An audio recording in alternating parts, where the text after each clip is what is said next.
بسم اللہ الرحمن الرحیم۔ کل آپ حضرات کے سامنے نقلی اہل حدیث اور جھوٹے اہل حدیث کی کچھ نشانیاں بتائی گئی تھیں۔ آج آپ کے سامنے نقلی اور جھوٹے اہل حدیث کی جو سب سے بڑی نشانی ہے وہ بتانے جا رہے ہیں۔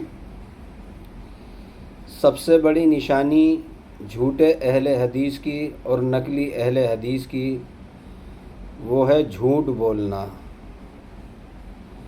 اور جھوٹ بھی اس انداز سے بولنا کہ سامنے والا اس کو سچ مان لے۔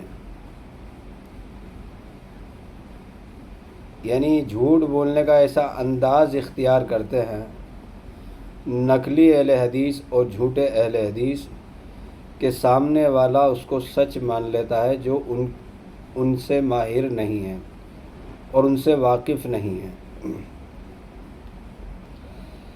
ایک نشانی اور آپ کو بتاتے ہیں جو جھوٹے اہل حدیث اور نقلی اہل حدیث کی ہے۔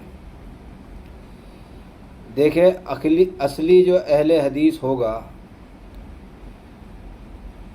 وہ اسلام کی، شریعت کی 4 دلیلوں کو مانتا ہے، اسلام اور شریعت کے 4 اصولوں کو مانتا ہے جو اصلی اہل حدیث ہوگا۔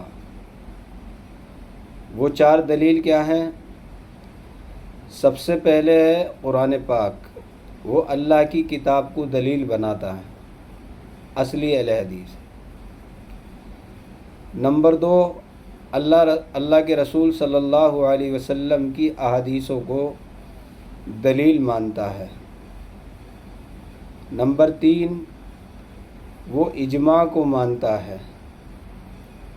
نمبر 4، وہ مجتہد کے قیاس کو مانتا ہے۔ جو اصلی اہل حدیث ہوگا، سچا اہل حدیث ہوگا، وہ اسلام کی، شریعت کی ان 4 دلیلوں کو مانتا ہے اور اسی پر عمل کرتا ہے۔ جو نقلی ہوگا وہ کچھ مانے گا، کچھ نہیں مانے گا۔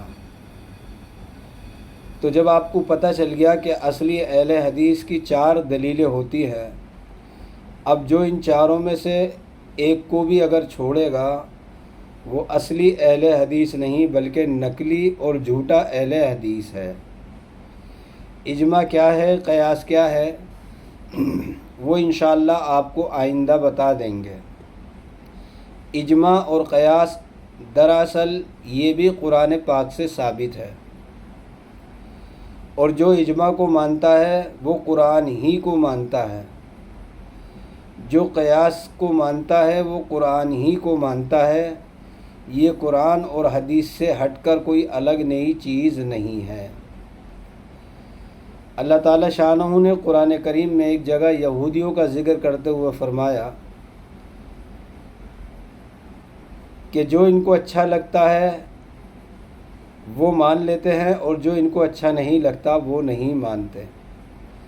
یعنی کافروں کی بارے میں اللہ نے یہ ارشاد فرمایا قرآن میں کہ جو بات ان کو اچھی لگتی ہے اس کو تو لے لیتے ہیں، اور جو بات ان کو اچھی نہیں لگتی اس کو چھوڑ دیتے ہیں۔